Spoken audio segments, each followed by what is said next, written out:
Well, I'm very excited to be here with you today, to a group of people in a room that are committed to excellence, committed to waking up to the changes that are happening in their industry and in their lives. Because that's what we're here to do, isn't it? Now, I'm not on this stage because I've been in your industry for decades like the two gentlemen sitting behind me. I'm not on the stage because I have a degree from Harvard Business School, because I don't. Now, I'm here because my business education came across the iron sights of an M16 rifle and through the lens of a Nikon camera. As Robert mentioned, at a young age, I was commissioned by the government to study high-performing teams all over the world in some very dangerous places. And I'd like to share with you some of the things that I learned from those teams, some things that you can begin to apply right into your organizations the moment you leave here.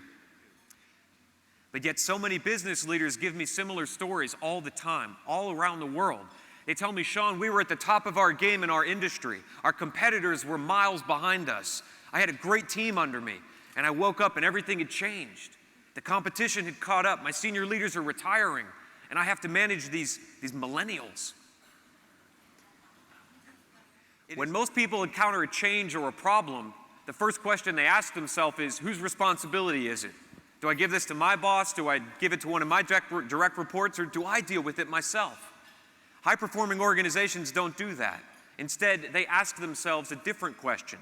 Instead of who should be handling this change, it's how should we handle this change.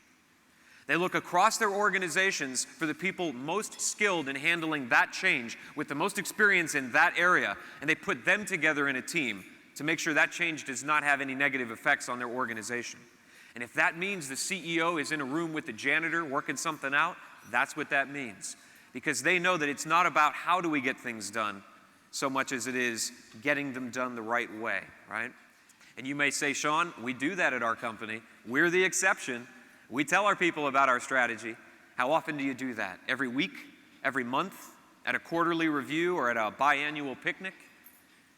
That might not be often enough. How fast do things change in the airline industry? Every week? Every day? Every hour?